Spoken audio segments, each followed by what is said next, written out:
Hey there guys, welcome back to Press for Truth TV. Today is Friday, May the 4th, 2012. And it is the end of a very long and exhausting week for me.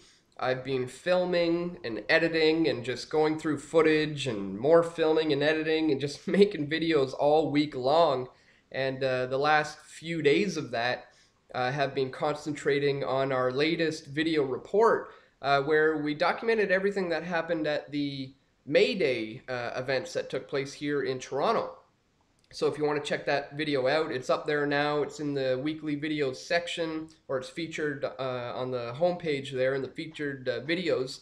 And you'll see where we documented this protest all day long, which I am happy to report on that it went fairly smoothly. Everything was pretty cool, calm, and collected when compared to some of the May Day events in other cities around the world.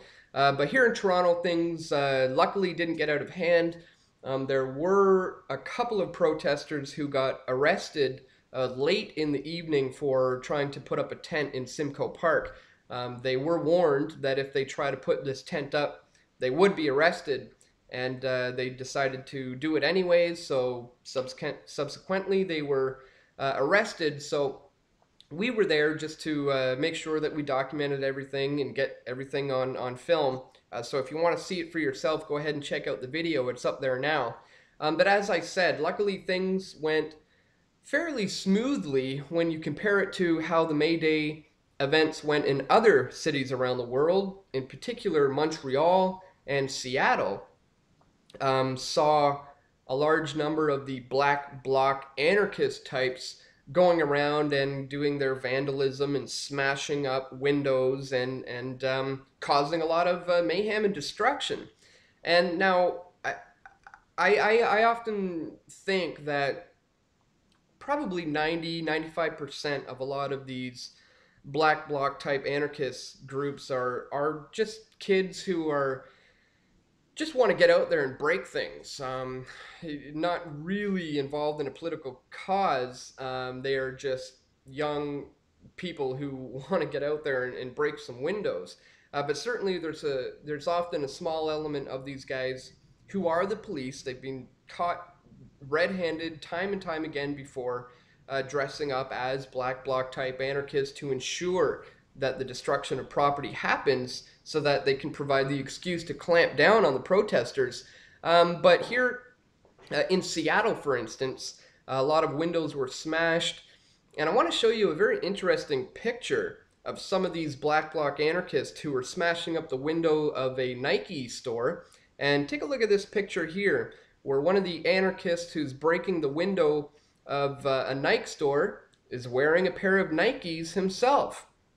As you can see in the picture here, and then there's another picture here where you see they're smashing up the store of a Nike store, and the protesters wearing a pair of Nikes.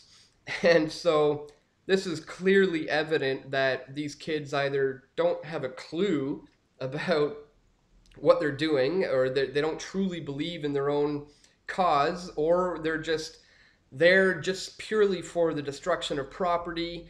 Of course, it could be police dressed up as these black bloc anarchist types trying to ensure that the crackdown happens. But either way, these pictures show that these kids don't have a clue what they're doing. And in Montreal on May Day, there was also a large element of black bloc type anarchists going around and smashing up windows in the downtown core. And I believe it led to 95 people being arrested in Montreal on that day. But a good thing is that these demonstrations haven't gotten in the way of these student protests about the tuition hikes that are still continuing to this day. In fact, just yesterday, a large group of these student protesters employed a whole new tactic to try to raise awareness about their issue. And, we got to remember that the whole point, one of the main points anyways, of having these types of demonstrations is to raise awareness about your cause so that everyone else in the country can become aware of what your issue is. And a large way to do that is well, number one is large numbers. If you get 250,000 people out in the streets protesting, it's hard to ignore. And just gaining the attention of the mainstream media is a part of their goals. So yesterday, the students employed a very interesting strategy by stripping down into their underwear. In some cases, people were all out naked, and hundreds of students stripped off their clothes and marched around in the streets of Montreal in protest against the tuition hikes. And it certainly caught the attention of the mainstream media. CBC, City TV, CTV, all of them covered it because of the tactics that were employed. So I thought that was certainly interesting coming out of Montreal just yesterday. But now this brings me to my next story about a young student in Nova Scotia who also wanted to express his freedom of speech, not by taking off his clothes, but by putting on a t-shirt. There was a grade 12 student in Nova Scotia who has recently wore a t-shirt at school that said, "A life without Jesus is wasted." And this student was suspended for 5 days from his school because his principal suggested that this is a form of hate speech. Here's an article that just came out from Digital Journal. Offensive Jesus t-shirt slogan sparks feud in school. A student was suspended from a high school in Nova Scotia because he wore a t-shirt with the slogan, "Life is wasted without Jesus." The boy is defying school authorities, saying he will continue to wear the t-shirt when he returns to class next week. The boy, William Swinimer, is a Christian and a student of Forest Heights Community School in Chester Basin, Lunenburg County.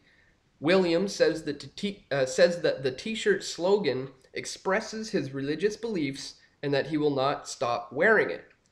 The National Post reports that the yellow t-shirt with the slogan, "Life is wasted without Jesus," had been just another shirt in the 19-year-old's wardrobe until the school vice principal told him that the words were hate talk. Swinimer began wearing the t-shirt every day for several weeks. National Post reports that Swinimer said, "I believe this is worth standing up for. It's not just standing up for religious rights, it's standing up for my rights as a Canadian citizen, for freedom of speech and freedom of religion. I don't think that this is right." He added that there was no profane language, there was no drug references, there's nothing inappropriate on my shirt, and Swinimer wondered why he could not wear his t-shirt when others were allowed to wear t-shirts with slogans such as "Hail Satan." CBC reports that he said, "I believe there are things that are bigger than me, and I think that I need to stand up for the rights of people in this country and religious rights and freedoms of speech." The grade 12 student was suspended for 5 days and will return to school on Monday. And, I thought this was interesting that students in Montreal can just tear their clothes off and walk around in the streets to express their freedom of speech and bring attention to what they believe in. However, this young Nova Scotian student has been suspended for 5 days for expressing his religious beliefs in school. So I certainly support the actions of this young man who defied his vice principal and continued to wear the t-shirt because we do have the freedom of expression, freedom of speech, freedom of religion here in Canada. But when they try to say that this falls under hate speech, I think it's a slippery slope, and it's just absolutely ridiculous, quite frankly. And just like the student said, there's other kids walking around the school with "Hail Satan" t-shirts, and they don't have any kind of a problem. Now, the student is supposed to return to school on Monday after the weekend, and he says that he's going to continue to wear the shirt.